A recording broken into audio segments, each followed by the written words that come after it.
নমস্কার, কেমন আছো সবাই? আশা করছি সবাই ভালো আছো, আর আমিও খুব খুব খুব ভালো আছি। তো গুড মর্নিং বলে আজকের ব্লগটা স্টার্ট করে দিলাম। এখন ঘড়িতে সময় এই 11:30টার মতো, একটু বেরিয়েছিলাম, তাই একটু রেডি হয়ে নিয়েছিলাম। তো টুকটাক কিছু কাজ ছিল, সেগুলোই সারতে বেরিয়েছিলাম, তো সেগুলো সেরে চলে এসেছি। আর মানে ছেলের তো পরীক্ষা, যার ফলে তার কিছু প্রিপারেশনের জন্যই বেরোতে হয়েছিল। তো যাই হোক, আর সন্ধেটা এখন একটু অন্যরকম যাচ্ছে, মানে অন্যরকম যাচ্ছে বলতে এত ঠান্ডা পড়েছে, কিন্তু বাইরের খাবারও খাচ্ছি না, কারণ বাইরের খাবার তো এমনিই আমার বাড়িতে কম হয়, আর তাতে আবার ছেলের এক্সাম, যার ফলে বাইরের খাবার একদমই খাওয়া দাওয়া হচ্ছে না। তো সন্ধে হলে না বেশ একটু ঝাল ঝাল করে একটু কিছু তেলে ভাজা খেতে ইচ্ছে করছে।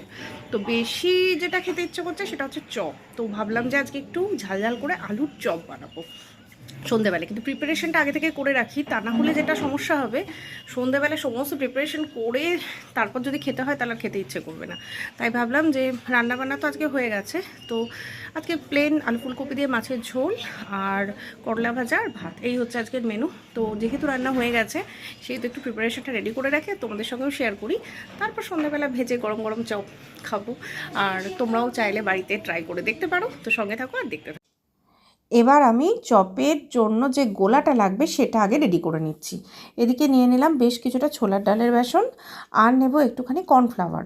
সাধারণত চপের দোকানে যে চপের ব্যাটারটা করা হয়, ওরা তার মধ্যে কিন্তু বেশ কিছুটা অ্যারারুটের ইউজ করা হয়, যার ফলে ওরা অ্যারারুট ইউজ করার ফলে কি হয়, খুব ক্রাঞ্চি ভাবটা আছে।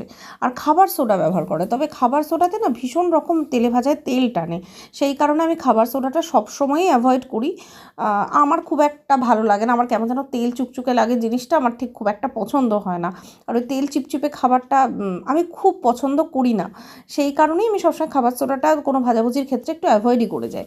এর মধ্যে দিলাম, সেই কারণেই আমি একটুখানি কর্নফ্লাওয়ার, যাতে একটু ক্রাঞ্চি ভাব আসে, আর দিলাম একটুখানি হলুদ আর কাশ্মীরি লঙ্কার গুঁড়ো। কাশ্মীরি লঙ্কার গুঁড়ো আর হলুদটা দেওয়ার ফলে এটার কালারটা বেশ সুন্দর আসবে।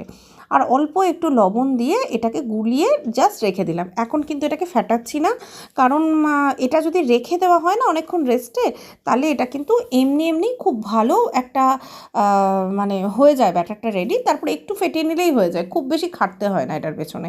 আর এদিকে আলুগুলোকে ভালো করে হাতে আমি মেখে নিলাম, যাতে আলুগুলো মধ্যে কোনো রকম শক্ত ভাব না থাকে, কারণ পুর বানাবো, পুরের মধ্যে যদি শক্ত ভাব থাকে তাহলে খুব একটা ভালো লাগবে না চপটা খেতে। এবার একটুখানি সর্ষের তেল কড়াইয়ে গরম করে গোটা জিরে আর শুকনো লঙ্কা ফোড়ন দিয়ে দিলাম।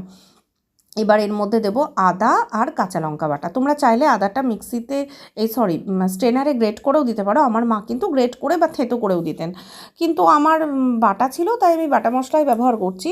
আদা লঙ্কা বাটা আর দিচ্ছি জিরের গুঁড়ো, এমনি শুকনো যে জিরের গুঁড়ো আমি ঘরে করে রাখি, তোমরা তো জানোই যারা আমার পুরনো বন্ধু আছো, কারণ আমি ঘরেই সমস্ত মশলা আমার করা থাকে, আমি কেনা মশলাটা খুবই কম ইউজ করি। আর দিলাম হলুদ আর লবণ। এবার এর সঙ্গে যে আলুটা আমি হাতে করে মেখে রেখেছিলাম সেই আলুটা দিয়ে দেবো, দিয়ে এটাকে ভালো করে কষতে থাকবো। হ্যাঁ, একটা কাঁচা লঙ্কাকেও কিন্তু আমি কুচিয়ে দিয়ে দিয়েছি, কারণ শুকনো লঙ্কার ঝালটা যেহেতু খেতে পারি না, তাই শুকনো লঙ্কার গুঁড়ো আমার বাড়িতে নেইও, সেই কারণে শুকনো লঙ্কাটা দিলাম না। তবে হয়তো দিলে স্বাদটা খুব ভালো হতো, বেশ একটা চপের দোকানের মতোই ঝাল ঝাল হতো, কিন্তু কিছু করার নেই, আমার কাছে শুকনো লঙ্কা নেই, কাজে আমি দিতে পারবো না, আমি কাঁচা লঙ্কায় দিলাম। আর সবার কথা ভেবে সবার মতো করেই তো খাবার বানাতে হবে, তাই না বলো, যাতে আমরা সবাই মিলে এক টেবিলে বসে খেতে পারি। আলাদা আলাদাভাবে যদি সবাই খায় তাহলে আর কী লাভ হলো।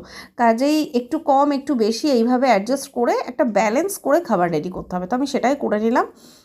এবার যে আলু সেদ্ধটা আমি ভালো করে কড়াইয়ের মধ্যে মেখে নিচ্ছি, মানে কষে নিচ্ছি বলতে পারো, এটাকে ভালো করে যতটা ভালো এটা কষা হবে বা মশলাটা যত ভালো রেডি হবে, পুরটা চপটা খেতে কিন্তু ঠিক ততটাই সুন্দর হবে, কারণ এইটার ওপরেই কিন্তু চপের মেন যে ইনগ্রিডিয়েন্টসটা সেটাই কিন্তু ডিপেন্ড করছে। এটা কষতে কষতে কষতে কষতে একদম তেল ছেড়ে দেবে, মানে তেল ছেড়ে দেবে অর্থে কড়াইয়ের থেকে একদম উঠে আসবে, দেখবে কড়াইয়ের তলে আর ধরে যাচ্ছে না। এবার দিলাম আমি একটুখানি ভাজা জিরের গুঁড়ো। ভাজা জিরের গুঁড়ো বলতে জিরে, গোটা জিরেকে একটু রুখো খোলায় নেড়ে নেড়ে, মানে জাস্ট শুকনো তাওয়াতে একটু নেড়ে নিয়ে সেটাকে গুঁড়ো করে আমি রেখে দিয়েছি। এটা অনেক সময় ঘুগনিতে বা কোনো সবজির ওপর যদি ছড়িয়ে দাও সেটারও স্বাদ কিন্তু দারুণ হয়। আর এখন তো ধনেপাতার সিজন, কাজে ধনেপাতা তো দিতেই হবে, তাই এবার ওপর থেকে একটুখানি লাস্টে ধনেপাতা ছড়িয়ে দিলাম। এবার এই ব্যাটারটাকে ঠান্ডা হতে দেবো। চপ কিন্তু আমার সন্ধেবেলায় খাবার কথা ছিল, সেই কারণেই চপটা রেডি করছিলাম, যে প্রিপারেশন করে রেখে দেবো, তারপর তারপর সন্ধ্যেবেলায় খাওয়া হবে। কিন্তু এদিকে যেটা ঘটেছে, আমি চপের মশলা করছি দেখে বাড়ির সদস্যদের বক্তব্য হলো চপ যখন ভাজাই হচ্ছে তখন ভাতেও একটা করে খাবো।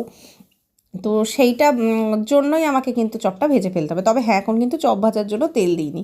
চপটা করতে গিয়ে আমি একটা ভুল করেছি, সেটা হচ্ছে তেলের মধ্যে আমি কিন্তু আগে বাদাম ভাজিনি। চপের মধ্যে যদি বাদাম ভেজে দাও না, তার স্বাদ কিন্তু খুব সুন্দর হয়। আর এটা যেহেতু নিরামিষ চপ, আমি যেহেতু কোনো রকম পেঁয়াজ ব্যবহার করিনি, সেহেতু একটু বাদাম না দিলে চপটা খেতে খুব একটা ভালো লাগবে না। মানে যেহেতু এই স্বাদটা আমার পছন্দ, যারা চাও বাদামটাকে স্কিপ চাইলে করতেই পারো। এদিকে কি হয়েছে দেখো, আমি ক্যামেরাটাকে অন করেই মানে এটা যে বন্ধ হয়নি সেটা আমি খেয়ালই করিনি, ক্যামেরাটা অন হয়েই থেকে গেছে। আর আমি এটাকে কিছুতেই অ্যাডজাস্টও করতে পারিনি, বুঝতেই পারিনি যে সিচুয়েশানটা কী হয়ে গেছে। তো যাই হোক, সরি, কিছু মাইন্ড করো না। এখানে জাস্ট ছেলে ঘুরে ঘুরে বেড়াচ্ছে, তো এবার ছেলের সঙ্গে কথা বলতে গিয়েই ক্যামেরার এই প্রবলেমটা হয়ে গেছে। এই দেখো, আমি আবার বুঝতে পেরে তখন তাড়াতাড়ি আমি ক্যামেরাটাকে আবার অন করে দিয়েছি, আর বাদামগুলোও তুলে নিয়েছি। এই দেখো, এবার সেগুলোকে আমি একটু ভালো করে হাতের সাহায্যে ভেঙে নিচ্ছি। চাইলে এর মধ্যে তোমরা কিশমিশও দিতে পারো, কারণ কিশমিশ দিলেও এর মধ্যে একটা বেশ সুন্দর স্বাদ আসে।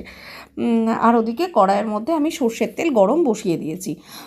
আর যারা সাদা তেলে ভাজতে চাও তারা সাদা তেলে ভাজতেই পারো, তবে আমি সর্ষের তেলে ভাজছি এই কারণেই, তোমাদেরকে তো আগেও বলেছি তোমাদের দাদাভাইয়ের হাই প্রেশার আছে, সেই কারণে ও রিফাইন্ড অয়েলের থেকে সর্ষের তেল খাওয়াটাই ঠিকঠাক, সেই কারণেই সর্ষের তেলটা আমি প্রেফার করি। আর এবার সর্ষের তেলে এই চপ ভাজার পরে যেটুকু তেল থাকবে সেটাতে আমার রান্না হয়ে যাবে, কিন্তু সাদা তেলের ক্ষেত্রে তো ধরো সেটা সম্ভব হয় না।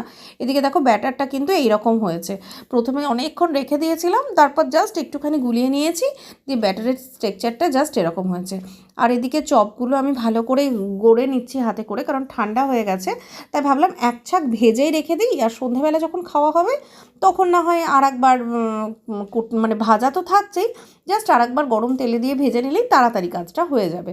আর যখন খায় না, তখন যদি খুব তার আগে খাবার প্রিপেয়ার করে তবে গিয়ে খেতে হয়, সেটা আমার খুব একটা পছন্দ না। সেই কারণে আমাকে সবসময়তেই খাবারের প্রিপারেশন আগে থেকে করে রাখতে হয়। এদিকে আমি চপগুলো কিন্তু তেলে ছেড়ে দিচ্ছি, তেল কিন্তু বেশ গরম হয়ে গেছে, তো সেই কারণে একটু সিম করে দিলাম, তা নাহলে চপগুলো আগেই লাল লাল হয়ে ভাজা হয়ে যাবে, কিন্তু ভেতর থেকে কাঁচা হয়ে থাকবে।